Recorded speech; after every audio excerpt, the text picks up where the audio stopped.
Bonsoir tout le monde et bienvenue dans ma petite cuisine. Alors j'ai les mains dans la farine pour faire changement. Alors ce soir je vous présente une recette qui est un gâteau traditionnel de Marseille. Alors il s'agit de la navette de Marseille. Alors tous les Marseillais la connaissent. On peut se procurer les navettes au four Saint-Victor, près de l'abbaye Saint-Victor à Marseille. Alors ces navettes sont une tradition de plus de 200 ans. C'est l'une des plus vieilles boulangeries de Marseille. Je pense même que c'est la plus vieille boulangerie de Marseille. Ce sont des biscuits secs qui sont en forme de barque. Il y a plusieurs traditions qui se rattachent à ce biscuit. Notamment, on pense que ce biscuit a été fait en hommage aux barques qui ont amené les Saintes Maries en Provence. Donc, vous pourrez aller lire sur le site, si cela vous intéresse, du four de Saint-Victor. Alors c'est une recette qui est protégée et c'est toujours la même recette, elle est dans une famille et elle n'est pas, c'est une recette qui est protégée. Donc au début, quand nous sommes arrivés au Québec, à chaque fois que nous allions en France, nous ramenions des grosses boîtes de navettes, 24 ou 36, elles se gardent un an une fois qu'elles sont dans des boîtes en métal et bon maintenant j'ai appris à les faire. Alors voilà, aujourd'hui je voulais vous partager la recette. Alors, bien sûr, moi je l'ai fait sans gluten, toujours un défi supplémentaire. Donc j'ai fait la pâte parce que je voulais vous montrer surtout comment on faisait la navette et comment on faisait la barque. Alors la pâte est assez facile à faire, alors vous voyez c'est vraiment une pâte. Alors elle est faite de 500 g de farine, de 200 g de sucre, 2 œufs. On met 6 cuillères à soupe d'huile d'olive, mais une huile d'olive qui n'a pas beaucoup de goût.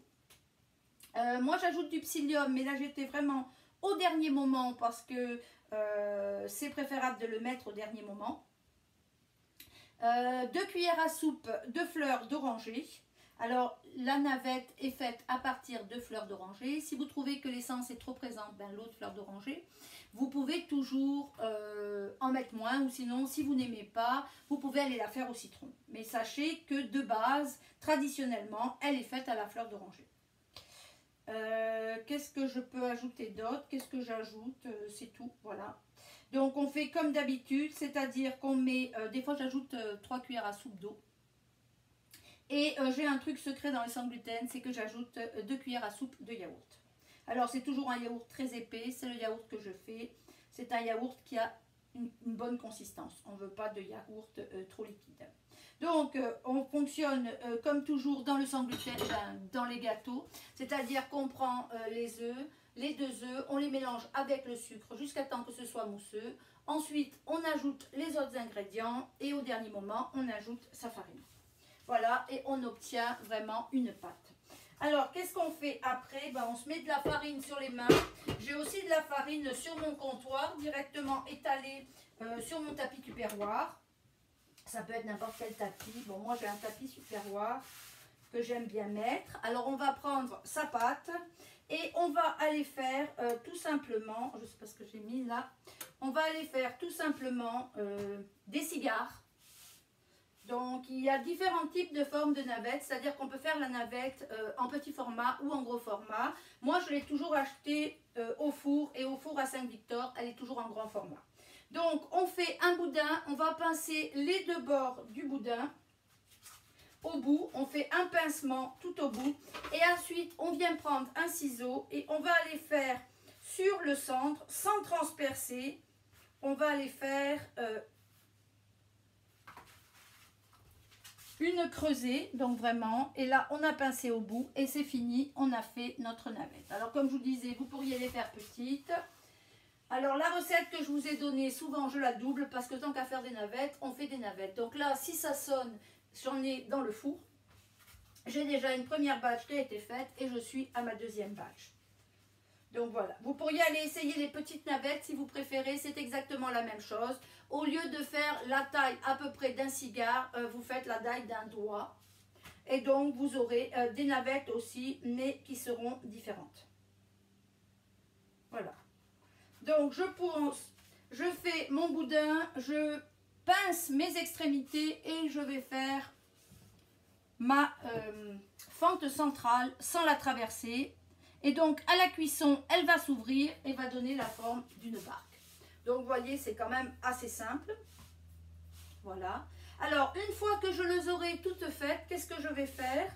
Je vais aller les mettre, je vais d'abord, je les aligne tous. Donc ici, vous voyez, j'ai pris une plaque et j'ai mis un silicone. Donc je vais aller toutes les aligner sur mon silicone. Il faut savoir que la navette, ça gonfle pas.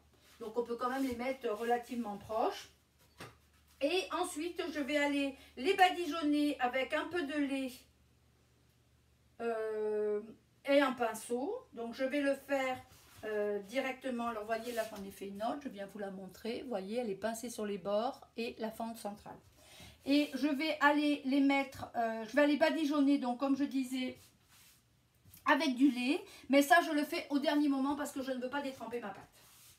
Alors, vous voyez, ici, j'ai laissé la pâte. Alors, en général, quand j'ai une pâte, je la couvre avec un linge mouillé pour lui conserver son humidité. Et de la même façon, quand mes navettes seront faites, si mon four n'est pas prêt, je vais aller les recouvrir avec un tissu mouillé pour ne pas que ma pâte sèche. Donc, vous répétez l'opération autant de fois que nécessaire. Alors, après, tout se joue dans la cuisson. C'est une cuisson en 3 temps. Premier temps, on cuit à 350 degrés pendant 18 minutes. Deuxième temps, on cuit à 285 degrés pendant 10 minutes. Et en dernier temps, on fait griller. Alors là, on observe, c'est 3-4 minutes, mais vous ne quittez pas la cuisine et vous ne quittez pas votre four. Moi, j'allume la lumière et je les surveille. Et on attend juste qu'elles changent de couleur et qu'elles dorent. Après, une fois qu'elles sont cuites, on les sort. On les laisse sécher toujours sur une grille. Et ensuite, on va aller les mettre dans une boîte en métal et elles vont se conserver 6 mois, 1 an. Bon, c'est sûr que nous, on les a mangées avant. Donc voilà, je vous mettrai une photo de l'ensemble des navettes qui ont été faites. Alors comme je vous ai dit, j'ai fait 2 portions, c'est-à-dire que j'en ai 1 kg. Vous pourriez aller faire 3-4 portions et congeler directement votre pâte dans un sarran-wrap. Des fois, je la mets sous vide si je sais que je vais la garder longtemps. Et la veille où vous voulez l'utiliser, vous la sortez, vous la mettez dans votre frigo. Le lendemain matin, vous la sortez sur votre comptoir à peu près une demi-heure avant. Et vous procédez de la même façon. Des fois, on a les mains dans la farine. Tant qu'à être dans les mains dans la farine, on peut en préparer plusieurs, parce que ça salit partout.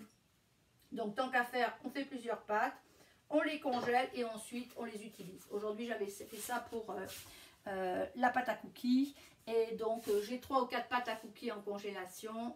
Quand j'en ai besoin de faire des cookies, je n'ai plus besoin de ressalir toute ma cuisine. Je sors une pâte, je la laisse décongeler et je les fais cuire. Il en est de même pour les navettes. Voilà, sur ce, je vous mettrai une photo. Alors, vous voyez ici, je vais vous les montrer. Voilà mes barques. Et vous verrez après la photo à la cuisson. C'est un biscuit qui est dur et qui nous rappelle notre Marseille. Voilà, je vous souhaite une bonne fin de journée et je vous dis à la prochaine. Au revoir.